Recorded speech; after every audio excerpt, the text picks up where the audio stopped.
Film की शुरुआत में हम अमेरिका के एक आदमी को देखते हैं जो बी कीपर था, यानी शहद निकालने वाला। उसका नाम एडम था, जो इस वक्त शहद की मक्खियों के छत्ते जमा कर रहा था, जबकि उसकी पड़ोसन एक बूढ़ी औरत अपने काम में मसरूफ थी। तब एडम आकर उनसे कहता है कि मैंने आपके खेतों से मक्खियों के छत्ते निकाल लिए हैं, जिनमें से मैं शहद निकाल लूंगा। और हाँ, अब यहाँ क्योंकि काफी सारी मक्खियाँ आने वाली है, तो मैंने खेतों में मशीन रख दी है। जिस पर बूढ़ी औरत जवाब देती है, मदद के लिए शुक्रिया बेटा। एडम कहता है ठीक है, और रात को मैं आपको शहद देने के लिए आऊंगा। और आपका चैरिटी का काम बहुत अच्छा है, जो आप पैसे देकर लोगों की मदद करती हैं, बहुत अच्छी बात है। आप अच्छे दिल की बनी औरत हैं। जिस पर बूढ़ी औरत कहती है थैंक यू सो मच बेटा। जिसके बाद एडम अपने गैराज में आकर काम पर लग गया, छतों से शहद निकालने लगता है। बूढ़ी औरत भी लैपटॉप पर अपने काम में लगी हुई थी, जहाँ तभी उसके पास कंप्यूटर वायरस का नोटिफिकेशन आता है, जिसे ठीक करने के लिए वो कंपनी के दिए गए नंबर पर राब्ता करती है। बताती है कि मेरे लैपटॉप में एक वायरस घुस गया है, मेरी उम्र काफी ज्यादा है, तो मुझे इन बातों का खास अंदाजा नहीं है। इस पर वर्कर कहते हैं वो वायरस बहुत ही खतरनाक है, इससे आपका सारा डेटा जा सकता है, मगर हम आपकी मदद कर देंगे। बस आपको एक ऐप डाउनलोड करनी होगी। अब जैसे बूढ़ी औरत ने ऐप को डाउनलोड किया,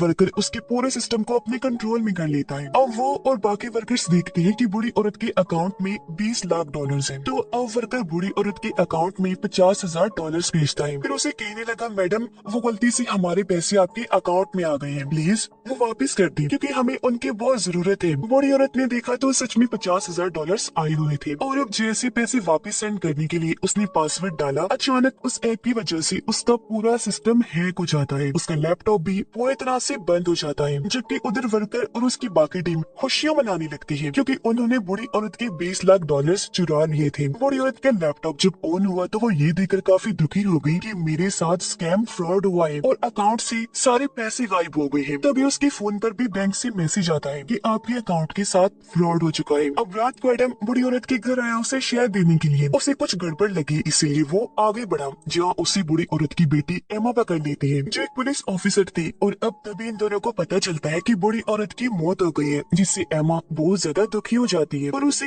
एडम पर शक था कि उसने मेरी मॉम को मारा है। फिर जब वो बाहर आई तो उसके साथी बताती है कि एडम काफी अच्छा इंसान है, उसने तुम्हारी मॉम को नहीं मारा होगा, उन्होंने खुद अपनी जान ली होगी। एमा कहती है कि मेरी माँ हमेशा दूसरों के लिए जीती थी, वो अपनी जान नहीं ले सकती, उन्हें एडम ने ही मारा है क्योंकि उसके हाथ में चाकू था। फिर वो एडम से आकर पूछती है कि तुम मेरी मॉम के घर क्यों आए थे। वो कहता है कि मैं शहद देने आया था, क्योंकि मैं एक बी कीपर हूँ। अब एमा जब खेतों में आई तो वह मक्खियों की मशीन पड़ी देखती है। लैपटॉप में चेक करने पर उसे गायब हुए पैसों का पता चल जाता है, जिससे वो समझ गई कि एडम सही कह रहा था, वो बेकसूर है। इसलिए अगले ही दिन वो एडम के पास जाकर उससे माफी मांगती है कि मैंने तुम पर शक किया, जिस पर उसने कहा कोई बात नहीं। एमा उसे अपने घर लाई, पूछती है क्या मॉम ने तुम्हें बताया कि उनके साथ पैसों का स्कैम हुआ है। वो पैसे चैरिटी के थे, जो मेरी माँ ने एक एक पैसा जोड़कर जमा किए थे। मेरी टीम ने पता किया है कि उनके साथ स्कैम ओमा नाम की एक कंपनी ने किया है। उस तरह की और भी कई सारी कंपनीज है जो लोगों के साथ स्कैम करती है, उनके पैसे लूट लेती है। ये सारी ऑनलाइन फ्रॉड कंपनीज है। एडम कहता है कि नहीं, मुझे तो उन्होंने ऐसा कुछ नहीं बताया, पर हाँ, आपकी मॉम काफी अच्छी औरत थी, उनकी वजह से दुनिया में अच्छाई अभी तक बाकी थी। वो फिर एक खुफिया सर्विस में कॉल करके बूढ़ी औरत के साथ हुए स्कैम के बारे में सब कुछ बताकर उस कंपनी के बारे में पता करवाने की कोशिश करता है। तब सर्विस ऑफिसर्स उस कंपनी ओमा का एड्रेस उसे दे देती है। इसलिए अगले दिन एडम कंपनी के बिल्डिंग में पहुंचा। गार्ड्स उसे रोक लेते हैं, अंदर जाने नहीं देते, पर वो दोनों को मारकर ऊपर उस जगह पर आ जाता है जहाँ पूरी टीम बैठी हुई थी और अभी भी वो लोगों के साथ स्कैम कर रही थी। एडम वहाँ पेट्रोल रख के सबको कहता है कि मेरी बात सुनो, पर कोई भी उसकी तरफ तवज्जो नहीं देता, जिस पर वो एक आदमी को पकड़कर उसे खूब मारता है और सबको कहने लगा कहो कि आइंदा की बात तुम लोग इस जगह पर कभी नहीं आओगे, ना ही लोगों के साथ स्कैम करोगे। सारे लोग क्योंकि काफी डरे हुए थे तो यही कहने लगते हैं। तभी एडम हर जगह पेट्रोल छिड़कने लगता है और अब तभी यहाँ वो वर्कर जिसने बूढ़ी औरत को कॉल की थी वो गुंडों को लेकर आ जाता है। तब एडम बिना सोचे उन्हें मारने लगता है। फिर वो हर जगह बॉम्ब लगाकर उस वर्कर को कहता है कि शर्म करो, तुम मासूम लोगों के साथ स्कैम करते हो। पर आज के बाद यहाँ ऐसा कुछ नहीं होगा, जो कहकर वो यहाँ से चला गया, जिसके बाद वर्कर भी निकल जाता है। उनके जाते बिल्डिंग्स में लगाए गए सारे बॉम्ब्स फटने लगे, धमाकों से पूरी बिल्डिंग उड़ जाती है, यानी ये कंपनी तबाह हो गई थी। और वर्कर इस सब के बारे में अपने हेड मैट को बताता है, जो इस कंपनी का एजेंट था। ये सारी बात सुनकर मैट कहता है, आखिर कैसे उसने हमारी पूरी बिल्डिंग को धमाकों में उड़ा दिया, क्यों किया उसने ऐसा? तो वर्कर बताता है कि वो आदमी बहुत ही खतरनाक था, मुझे लगता है हमने उसके साथ स्कैम किया, जिसका बदला लेने के लिए ही वो आया होगा। मैट कहता है, मगर स्कैम तो हम सिर्फ बुरे लोगों के साथ ही करती है, वो तो जवान था। फिर ये बताओ, वो अकेला था जबकि हमारी इतनी बड़ी टीम थी, उन सबका क्या हुआ? तो वर्कर कहता है कि उसने सबको मार दिया, धमाके में उड़ा दिया। अब मैट ये सारी बात जाकर अपने गार्ड्स के हेड को बताता है, जो काफी बहादुर इंसान था। मैट कहता है, मुझे कुछ गुंडे चाहिए, जिस पर उसने कहा ठीक है मिल जाएंगे। जिसके बाद मैट उस वर्कर को कॉल करके कहता है कि उस आदमी को ढूंढो, मैं अपने गुंडे भिजवा रहा हूँ। वर्कर को पता चल गया था कि किस स्कैम की वजह से एडम ने हमारे साथ ऐसा किया, इसलिए वो बूढ़ी औरत के घर आया, जहाँ वो एडम को भी खेतों में काम करता हुआ देख लेते हैं। पहले वो मक्खियों वाली मशीन पर शूट करके उन्हें तबाह करते हैं, फिर एडम की फैक्ट्री में घुस जाते हैं। ये जैसे आगे बढ़े, यहाँ एडम आकर इन सब पर हमला कर देता है, एक एक को पकड़ के बुरी तरह मारने लगता है। ये देखकर वो वर्कर काफी डर गया, पर एडम उसे पकड़ के उसकी उंगलियां काट देता है। कुछ देर के बाद यहाँ एमा अपनी टीम के साथ आई, देखती है कि एडम की पूरी फैक्ट्री भी धमाके में तबाह हो गई है, जबकि एडम वर्कर को अपने साथ लेकर निकल गया था। एडम वर्कर को गाड़ी में बिठाकर एक पुल पर लेकर आया, जहाँ वो अपने हेड मैट को कॉल करता है, जो उनके साथ हुआ उस बारे में सब कुछ बता देता है। एडम अब वर्कर को रस्सी के जरिए गाड़ी से बांधता है, जो करने की बात वो उसे गाड़ी समेत समंदर में फेंक देता है। और अब एडम खुद ही मैट से बात करने लगा, कहता है तो जो भी है मैं तुझे ढूंढकर खत्म कर दूंगा। मैट कहता है तो जानता नहीं मैं कौन हूँ? एडम जवाब देता है, पर बहुत जल्द मैं ये जान जाऊंगा। ये बोलकर उसने फोन बंद किया और यहाँ से वो निकल जाता है। उधर गार्ड्स का हेड मैट को कहता है कि तुम कह रही हो उसने अकेले ही बिना हथियार के हमारी सब लोगों को मार दिया? मैट कहता है कि हाँ। तब गार्ड्स का हेड कहता है कि मैंने सालों से FBI में काम किया है और इस तरह के इंसान के बारे में मैंने सिर्फ मूवीज में ही सुना था, और अगर ऐसा है तो वो आदमी बहुत ही खतरनाक होगा। मैट कहता है हाँ शायद वो होगा, लेकिन तुम्हें मेरी हिफाजत करनी है, कैसे भी करके तुम्हें जैसे ठीक लगता है अपने हिसाब से हर जगह सिक्योरिटी बढ़ा दो। गार्ड्स का हेड कहता है ठीक है मैं ऐसा कर तो दूंगा, पर इस सब के बारे में मुझे तुम्हारी मॉम को बताना होगा, और हाँ अब तुम्हें अपने गलत कामों को कम करना चाहिए। तो मैट कहता है वो मेरा काम है, मैं अपने हिसाब से देख लूंगा, तुम अपना काम करो। गार्ड्स के हेड ने हाँ बोला, जिसके बाद वो अलग आकर मैट की मॉम को कॉल करता है, जिस पर वो कहती है कि मैंने तुम्हें मेरे बेटे की हिफाजत करने के लिए रखा है, उसके छोटे मोटे तुम गलत कामों को खुद ही संभाल लो, ठीक है? जिस पर वो हाँ कहता है। और अब गार्ड्स का हेड अपने साथी गुंडों की हेड को कॉल करता है, उसे कहने लगा कि मुझे एक आदमी को मरवाना है, जिसके लिए तुम हमारे सबसे बेहतरीन शिकारी या फिर किलर को भेज दो। उधर एमा को वर्कर की लाश गाड़ी समेत समंदर में मिल जाती है। उसने देखा कि वर्कर की उंगलियां भी काट दी गई हैं। एडम को मारने का काम एक काफी बेहतरीन किलर को दिया जाता है। एडम जब गाड़ी में पेट्रोल भर रहा था तो वही किलर गाड़ी में बैठकर आई, पीछे से अपनी गाड़ी एडम की गाड़ी में दे मारती है। ऐसा करने के बाद वो गोलियां चलाती है, लेकिन एडम गायब हो गया था। वो किलर अपनी गाड़ी से मशीन गन निकाल कर चारों तरफ गोलियां चलाने लगती है। तभी एडम बाहर आकर शहद के डब्बे से उसे खूब पीटता है, जिससे उसका खून निकलने लगा। अब क्योंकि पूरे जिस्म पर शहद गिर गया था तो एडम उसे आग लगा देता है और वो पूरी जलकर मारी जाती है। तो वो उसकी भी उंगलियां काट लेता है और यहाँ से निकल जाता है। अब वो पिछली दो की तरह पेट्रोल पंप को भी आग लगाकर तबाह कर देता है। कुछ देर के बाद गुंडों की हेड इस बारे में गार्ड्स की हेड को खबर करती है, बताने लगी कि उसने हमारे सबसे बेहतरीन किलर को मार दिया है। ये सुनकर गार्ड्स का हेड हैरान होते हुए कहते हैं कि ये क्या कह रही हो, आखिर ऐसा कैसे हो सकता है? तो वो कहती है कि मुझे नहीं पता और अब तुम खुद ही उसे निपटो। इस बारे में गार्ड्स का हेड मैट को बताते हैं, तब उसने जवाब दिया कि ये भला तुमसे कैसे नहीं हो पा रहा। गार्ड्स का हेड कहता है अच्छा तुम फिक्र ना करो, मैं ये सब संभाल लूंगा। उधर एमा पेट्रोल पंप पर भी अपने साथी के साथ छानबीन करने के लिए आती है, जहाँ सब कुछ तबाह बर्बाद हो गया था। एमा अपने साथी को कहती है कि मशीन गन लेकर कोई ऐसे ही नहीं घूम सकता, इसके पीछे जरूर कोई बड़ा हाथ मौजूद है, तो हमें इस बारे में अपने सीनियर से बात करनी होगी।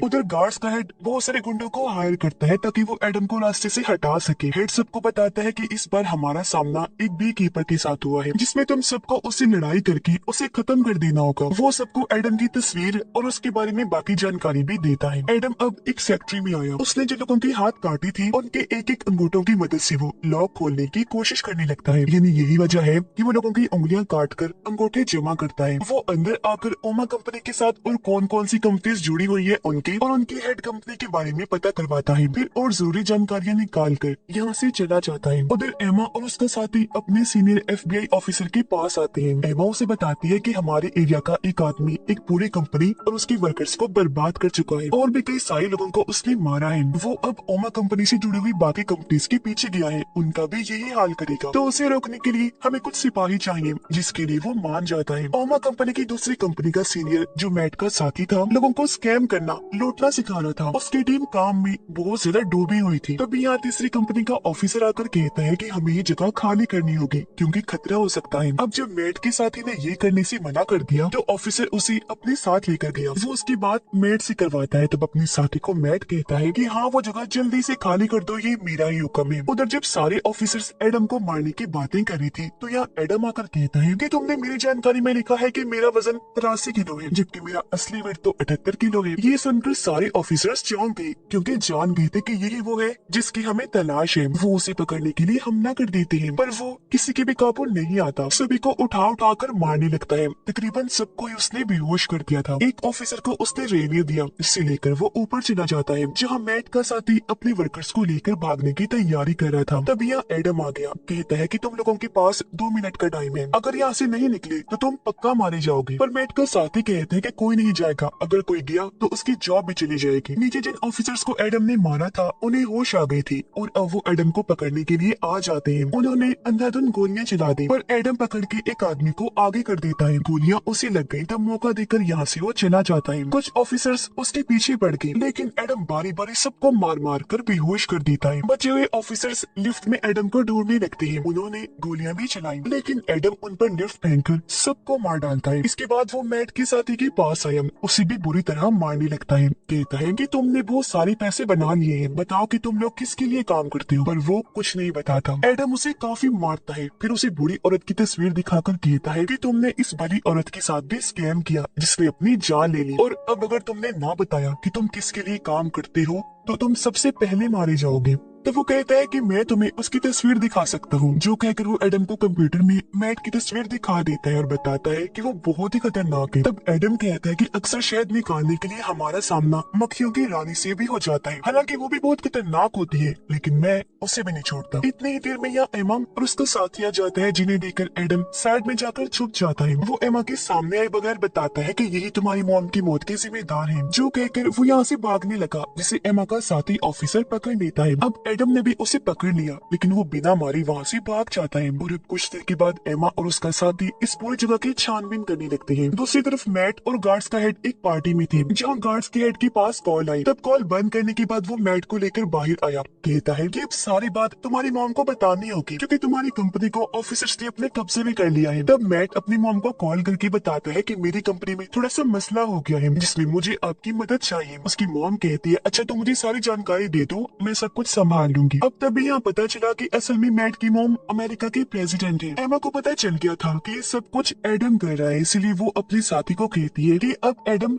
मैट को मारने जाएगा, क्योंकि इन सभी कंपनीज को वो ही चला रहा है। सभी स्कैम कंपनीज के पीछे एक बड़ी कंपनी है जिसका नाम डैनफोर्ड है। वो ये सारी जानकारी FBI ऑफिसर को भी देती है। बताने लगी कि ये कंपनी मैट और उसके मॉम की है। मैट की मॉम गलत कामों में अपने बेटे का साथ तो देती है, पर वो ये नहीं जानती कि मेरा बेटा मासूम लोगों को किस तरह लूटता है। दरअसल डैनफोर्ड का सॉफ्टवेयर काफी स्ट्रॉन्ग है, जिसके जरिए लोग बुरे लोगों का पता लगवा कर उनके सारे पैसे लूट लेते हैं, और ये जानकारी अभी तक हम तीनों को ही पता है। तब FBI ऑफिसर कहता है ठीक है, और ये जानकारी अभी यहाँ से बाहर नहीं जानी चाहिए, क्योंकि आगे चलकर मैं सारी चीजें संभाल लूंगा। एमा कहती है कि अब एडम मैट और उसकी मॉम को मारने जाएगा। जाहिर है इस चीज का हमें ध्यान रखना होगा। इस पर FBI ऑफिसर कहता है कि उसे रोकने के लिए तुम्हें जितने सिपाही चाहिए उठा लो, बाकी आगे क्या करना है तुम्हें अच्छे से पता है। इसीलिए अगले दिन एमा और उसका साथी व्हाइट हाउस की सिक्योरिटी को संभालने में लग जाते हैं, जहाँ व्हाइट हाउस में गार्ड्स के हेड ने एक और खतरनाक किलर को बुलाया होता है, जो गार्ड्स की हेड को कहते हैं कि तुम लोगों को मेरे होते हुए कुछ नहीं हो सकता। कुछ देर में मैट की मॉम भी आकर गार्ड्स के हेड से मिली और गाड़ियों को अच्छी तरह चेक करने के बाद ही अंदर भेजा गया। लेकिन जब ट्रक की बारी आई तो गटर खोलकर एडम ट्रक के नीचे लटक जाता है। अब जब ट्रक को नीचे से चेक किया गया तो ऑफिसर को एडम पकड़ के मार देता है और उसे वही साइड में लटका देता है। और अब वो उस गार्ड के कपड़े पहनकर आगे बढ़ा, बाकी गार्ड्स के साथ शामिल हो जाता है। वो फिर एक गाड़ी में बॉम्ब लगाकर गार्ड्स वाले कपड़े उतार कर वापिस अपना सूट पहन लेता है, जिसके बाद वो व्हाइट हाउस के अंदर घुस गया जहाँ पार्टी चल रही थी और वो यहाँ गार्ड्स की हेड को भी देख लेता है। पर तभी एमा की नजर भी उस पर पड़ जाती है, इसलिए सारे ऑफिसर्स उसके पीछे आ जाते हैं। किलर भी उसे पकड़ने की तैयारी कर लेता है और अब सारे ही एडम को पकड़ लेते हैं। यहाँ किलर भी था जो उसे मारने की कोशिश करता है। उधर मैट की मॉम उसे अंदर लेके पूछती है, बताओ तुमने क्या किया और ये आदमी कौन है? मुझे गार्ड्स का हेड बता रहा था कि तुमने उसकी सिक्योरिटी को भी भगा दिया था, बताओ क्या कर रहे हो ये सब तुम? आखिर यहाँ पर चल क्या रहा है? और अब इतनी देर में FBI ऑफिसर भी यहाँ आ जाता है। वो इन दोनों को बताता है कि आपकी कंपनी डैनफोर्ड के नीचे के जितने भी कंपनीज हैं वो लोगों के साथ स्कैम करके पैसे लूट रही हैं। ये सुनकर मैट की मॉम काफी चौंक गई, अपने बेटे से पूछती है, बताओ मैट कि ये बात सच है कि वो लूटे हुए पैसे ही हैं जो मेरे फंड में तुम मुझे हर बार देते हो? इस पर मैट कहते हैं, हाँ ये सच है, ये सब स्कैम फ्रॉड वो कंपनीज हमारी कंपनी डैनफोर्ड के अंडर ही करती है जो मैं करवाता हूँ। उधर एडम गाड़ी में लगा हुआ बॉम्ब फोड़ देता है, बचे हुए लोगों को मार कर वो अब व्हाइट हाउस के अंदर घुस जाता है। अंदर मैट कहते हैं, मॉम और क्या, अब जो इतने सारे पैसे हर बार मांगती है भला वो मैं कहाँ से लाता हूँ? यही से स्कैम करके, और ये सब कुछ मैंने आपके लिए ही किया है। ये सुनकर उसके मॉम कहते हैं कि तुमने ये बहुत गलत किया, मैं प्रेसिडेंट मुल्क को बेहतर बनाने के लिए बनी थी, न कि इसलिए कि तुम ये गलत काम करो, लोगों को लूटो। और अब हम कंपनीज के जरिए चुराए गए पैसे लोगों को वापस कर देंगे, ऑनलाइन उनसे माफी मांग लेंगे, चाहे ये काम तुम करोगे। इसके बाद मेरा जो अंजाम होगा वो भुगतने के लिए मैं तैयार हूँ। उस पर मैट कहते हैं, नो मामा मैं ये कभी नहीं करूंगा। एडम ऑफिसर्स को मारता हुआ आगे बढ़ने लगता है, वो लाशों के ढेर लगा रहा था। अब तभी यहाँ किलर आकर एडम को पकड़ लेता है, उसे खूब मारता है, पर एडम भी किसी से कम नहीं था। इतने सारे लोगों को उसने अपने आगे टिकने नहीं दिया, तो फिर ये क्या चीज था उसके आगे? वो पलट कर किलर पर हमला करके उसकी खूब धुलाई करता है, उसे इतना बुरा मारता है कि उसकी जान ही ले लेता है। और अब वो आगे बढ़कर ऑफिस खोलने लगता है। तभी यहाँ गार्ड्स का हेड आकर कहता है कि तुम्हें ऐसा नहीं करना चाहिए, तुम्हारी जान जा सकती है। एडम कहता है कि मुझे मौत से प्यार है और तुम्हें भी करना चाहिए, जो कहकर वो उसका हाथ तोड़ देता है। अंदर मैट जो काफी डर गया था FBI ऑफिसर को गोली मार देता है और अब तभी एडम भी धमाका करके अंदर घुस जाता है, जहाँ मैट अपनी जान बचाने के लिए अपनी मॉम को पकड़ के उन पे गन पॉइंट कर देता है। और अब तभी यहाँ एमा और उसका साथी भी आ गई और अब एडम मैट के सर पर गोली मारकर उसे खत्म कर देता है। ये करने के बाद वो निकल गया। एमा ने उसे देख लिया था, वो उस पर गन पॉइंट कर देती है। एडम भी उसे देखता है,